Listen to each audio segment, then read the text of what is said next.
Shalom Bapak Ibu Saudara, salam jumpa dengan saya Agus Widodo di sini. Kita bertemu di dalam program Sudahkah Anda bertemu Tuhan hari ini? Melalui video ini saya harap Bapak Ibu Saudara bisa bertemu dengan Tuhan di dalam presentasi atau video PowerPoint ini, dan itu yang menjadi harapan saya. Puji nama Tuhan.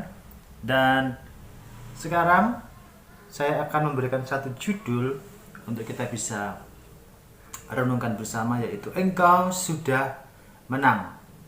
Engkau, yaitu saya dan Bapak Ibu Saudara, sudah. Itu berarti sudah ya. Sudah menang. Menang atas apa? Menang dalam hal apa? Nanti kita akan melihat. Engkau sudah menang. Kita akan mendasari di dalam Roma pasal yang ke-8 ayat 31 sampai 39. Nah, Bapak Ibu Saudara, pada saat manusia menerima Yesus sebagai juru selamat, maka manusia itu mengalami kelahiran baru, ya, di dalam Kristus. Dan manusia baru di dalam Kristus itu ada di dalam diri manusia yang menerima Kristus. Sudah jelas. Jadi kalau orang itu belum menerima Kristus, dia belum lahir baru, ya.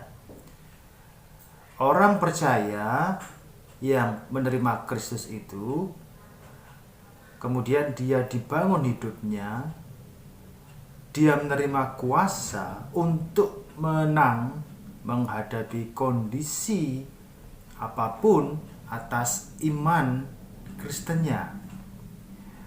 Pada saat menerima Yesus, segala takutnya dihilangkan dan segala kepanikannya mulai diredakan oleh kuasa kemenangan Kristus. Seringkali orang yang takut itu karena dia tidak punya kuasa. Orang yang takut dia tidak punya iman.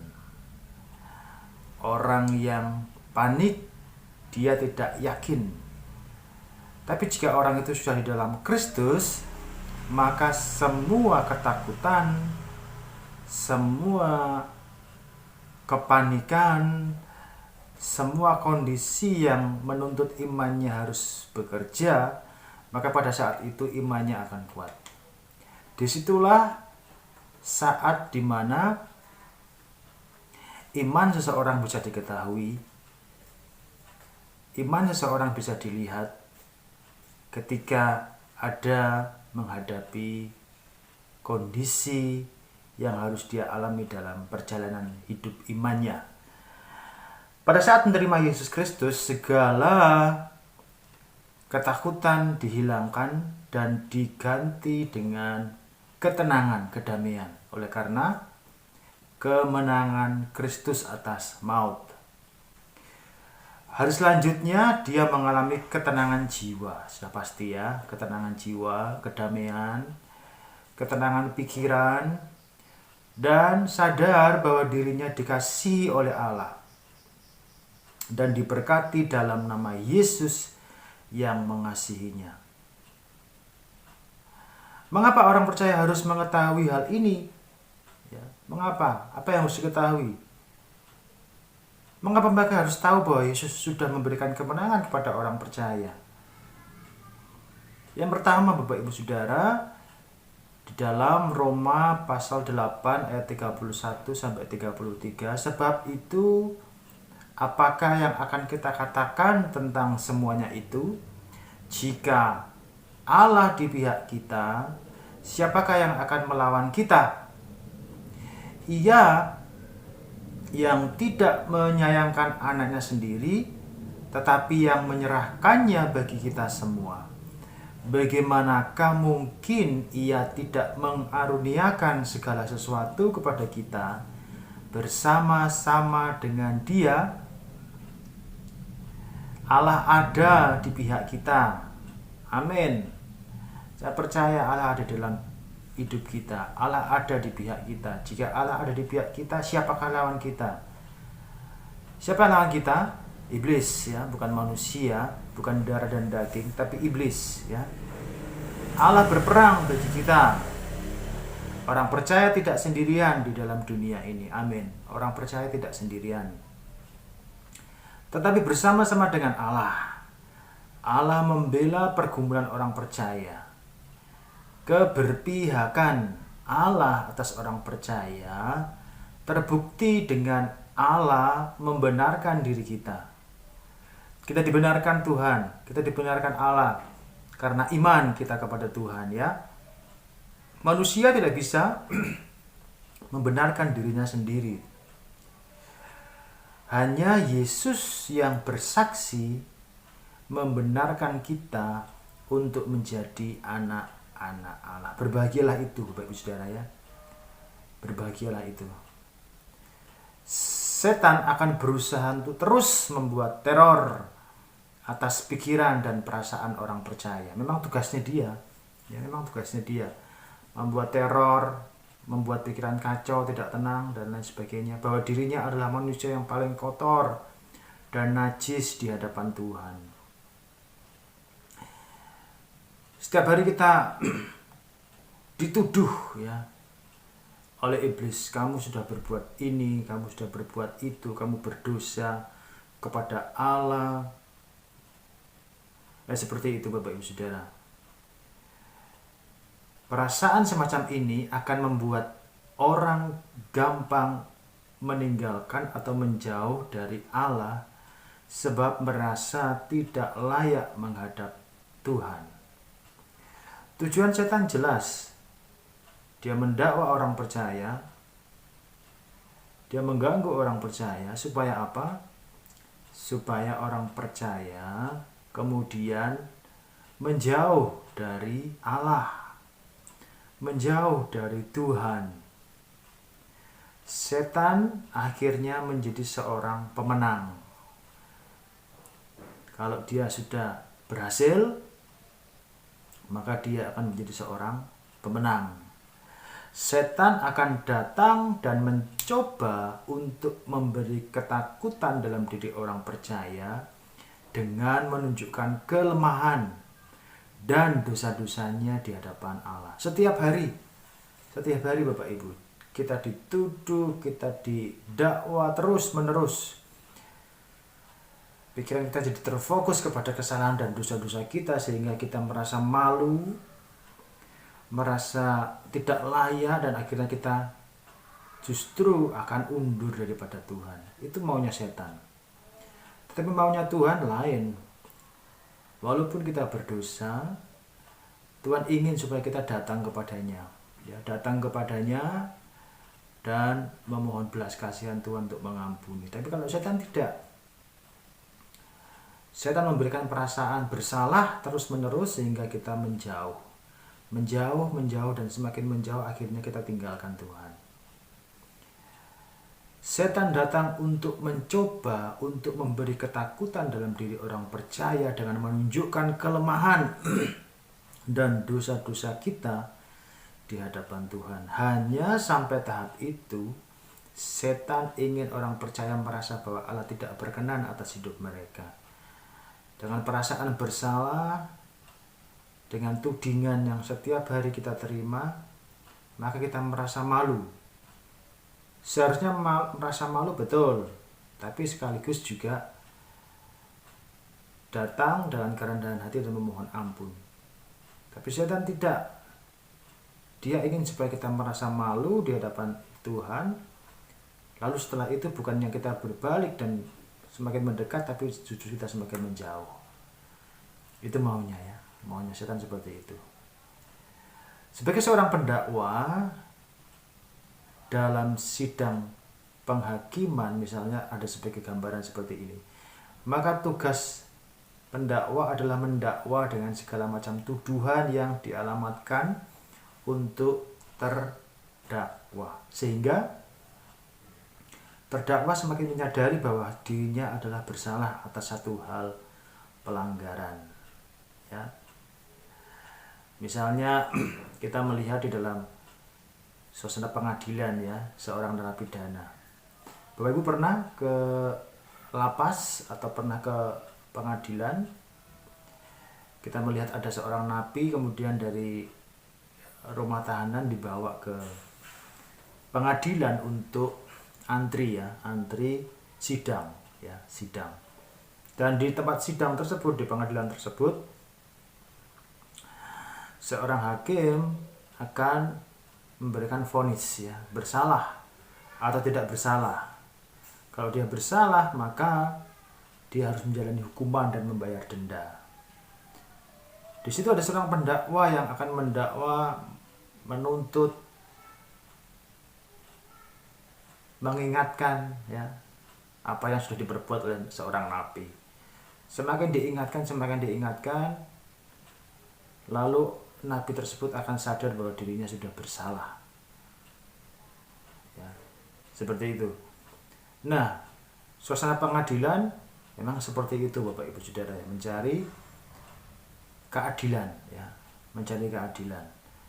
Bila orang bersalah melakukan kejahatan, dia harus menghadapi sidang pengadilan. Orang percaya perlu memahami bahwa dosa-dosanya sudah diampuni Allah dan dibereskan di kayu salib. Itu kita harus tahu. Kita harus paham. Kita harus sadar bahwa semua dosa kita sudah diampuni Allah dan dibereskan di kayu salib. Orang percaya hanya perlu untuk mengakui bahwa darah Kristus sudah memberikan pengampunan atas dosa-dosa mereka. Yakin bahwa darah Kristus sudah memberikan pengampunan atas dosa-dosa mereka. Dosa-dosa kita juga diampuni. Allah tidak pernah meninggalkan orang percaya yang datang kepadanya untuk memohon ampun atas segala dosa-dosanya. Allah selalu berpihak kepada orang-orang berdosa yang percaya kepada Allah dan sungguh-sungguh memohon ampun atas segala dosa mereka. Oleh sebab itu, datang kepada Tuhan. Jangan tinggi hati, tapi dengan rendah hati memohon ampun kepada Tuhan. Dan Tuhan pasti akan mengampuni setiap dosa manusia ya. Yang kedua, sebab Allah adalah pembela kita. Roma 8, 34, 36, Kristus Yesus yang telah mati, bahkan lebih lagi yang telah bangkit, yang juga duduk di sebelah kanan Allah, yang malah menjadi pembela bagi kita. Siapakah yang akan memisahkan kita dari kasih Kristus? Siapa? Apakah penindasan, kesesakan, penganiayaan, atau kelaparan, ketelanjangan, atau mara bahaya, atau pedang? Seperti tertulis, oleh karena Engkau kami ada di dalam bahaya maut sepanjang hari, setiap hari. Kami telah dianggap sebagai domba-domba sembelihan. Oleh karena kita beriman kepada Yesus, maka setiap hari, ingat, karena memang kita juga bukan berasal dari dunia ini, kita harus ingat bahwa oleh karena iman kita, maka kita menghadapi yang namanya tantangan, ya, namanya ujian, namanya tantangan itu mau tidak mau ya harus dihadapi sebagai konsekuensi, sebagai resiko karena kita sudah beriman kepada pribadi yang mulia, itulah juru selamat kita Yesus Kristus. Oleh karena Engkau kami ada dalam bahaya maut. Oleh karena Yesus kita dalam tekanan, ya, dalam pencobaan, dalam ujian iman dan lain sebagainya. Yesus tampil sebagai pembela bagi orang percaya. Yesus telah bangkit. Dia juga yang sekarang ini telah duduk di sebelah kanan Allah. Dia menjadi pembela orang percaya pembelaan dari Allah membawa kepada kedamaian, membawa kepada ketenangan. Pembelaan dari manusia tidak akan abadi. Pembelaan dari manusia terbatas dan tidak bisa diharapkan. Pembelaan dari manusia membawa kepada kekecewaan. Pembelaan dari Allah membawa kemenangan yang menenangkan hati kita. Ini bukan berarti kita tidak butuh manusia, karena manusia adalah makhluk sosial dan makhluk sosial itu butuh orang lain. Tetapi pertolongan itu datangnya dari Tuhan. Lewat siapa? Lewat orang lain. Orang lain yang dipakai Tuhan untuk menolong kita. Pembelaan dari manusia membawa kepada kekecewaan. Mengapa membawa kekecewaan? Karena tidak sempurna. Manusia tidak sempurna, maka pembelaannya juga tidak sempurna. Ada juga mengecewakan, ya. Tapi jika kita mendapat pembelaan dari Tuhan, dari Allah, membawa kemenangan yang menenangkan hati orang percaya. Orang percaya memerlukan pembelaan dari Allah, ya. Allah tidak perlu dibela sebab Dia adalah Allah. Mengapa kita harus membela Allah, membela Tuhan? Tidak perlu. Tuhan itu Maha Kuasa, Dia nggak perlu dibela kita manusia. Justru kita yang perlu dibela oleh Tuhan. Kita yang perlu dibela Allah dalam pergumulan hidup kita sehari-hari. Ada banyak pekerjaan, ya, membela Allah, tanda petik. Bapak Ibu Saudara bisa mengetahui, bisa memahami apa yang dimaksud dengan tanda petik tersebut. Membela Allah, ini suatu sikap, suatu tindakan yang dikerjakan, bisa itu secara kalem, tenang, ataupun secara ekstrim, ya. Allah yang mati, yang tidak mendengar doa, Allah yang jahat.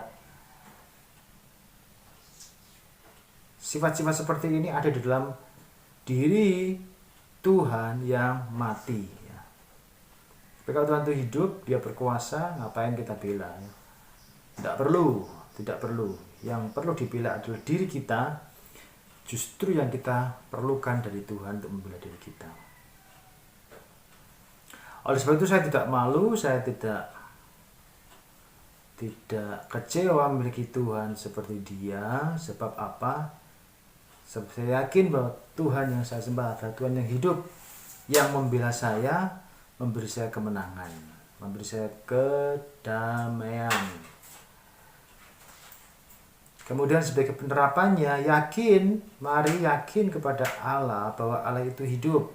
Amin. Dia ada. Dia bertindak untuk membela orang percaya yang berharap kepadanya.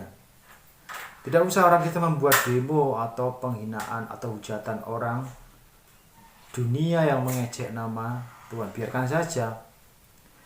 Biarkan Yesus sendiri yang bertindak untuk membela namanya dan membela kita tentunya, ya. Yang ketiga, Bapak Ibu Saudara, sebab Allah mengasihi kita.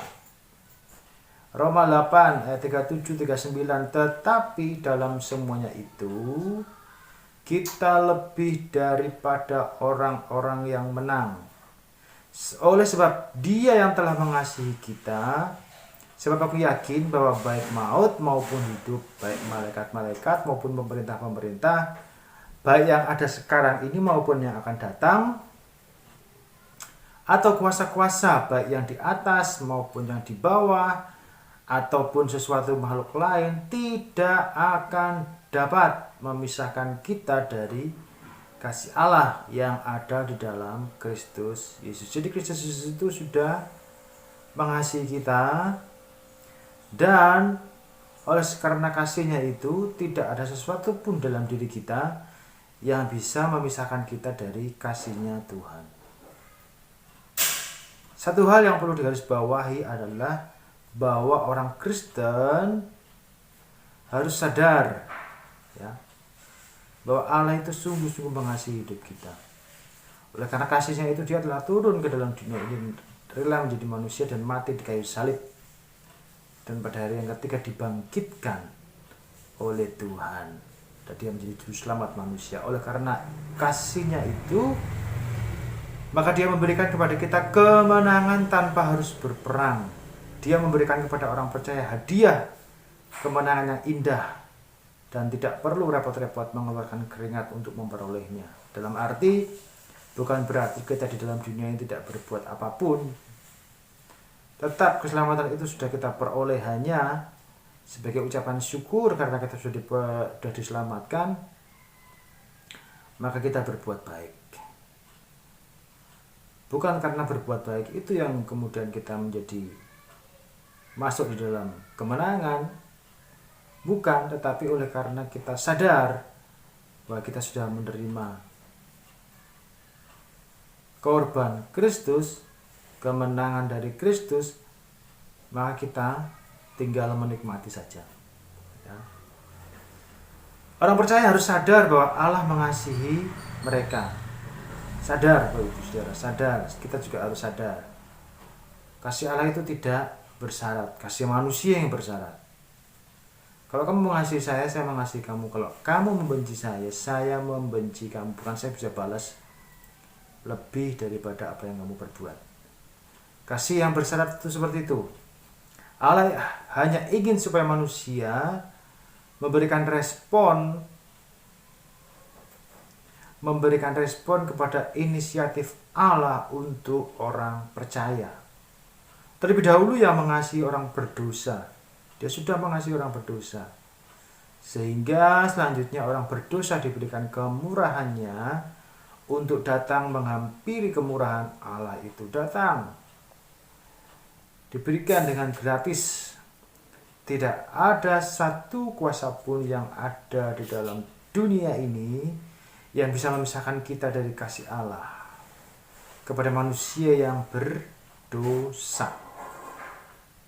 Baik maut, baik hidup, baik malaikat-malaikat maupun pemerintah-pemerintah, baik yang ada sekarang maupun yang akan datang, atau kuasa-kuasa baik yang di atas maupun yang di bawah, ataupun sesuatu makhluk lain tidak akan dapat memisahkan saya dan saudara dari kasih Tuhan. Sebagai gambaran Bapak Ibu, Allah tetap setia meskipun manusia tidak setia. Dia tetap sebagai Allah yang mengasihi manusia yang berdosa untuk menjangkau hidup mereka menjadi milik Kristus. Sebagai penerapan, orang berdosa perlu untuk menyadari bahwa ada Allah yang sangat mengasihi mereka. Walaupun manusia sangat berdosa, Allah tetap mau mengampuni mereka dan memberikan kemenangan atas dosa-dosa mereka. Sebagai kesimpulan, menang melawan dosa itu adalah harapan orang percaya. Menang melawan dosa adalah harapan orang percaya. Hari ini menang ya.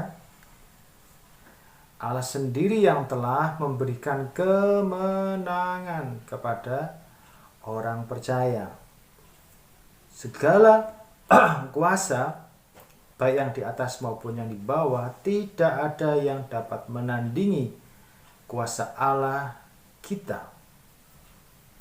Dia sanggup memberikan kemenangan kepada orang percaya, sebab Allah ada di pihak kita. Sebab Allah yang menjadi pembela kita. Dan oleh karena kasih-Nya, Dia memberikan kemenangan kepada orang-orang percaya. Puji nama Tuhan. Selamat berkarya. Jangan lupa, semoga Bapak Ibu Saudara bisa bertemu dengan Tuhan di dalam video yang Bapak Ibu sekarang sudah saksikan. Puji Tuhan, Tuhan Yesus Kristus memberkati kita semua. Amin.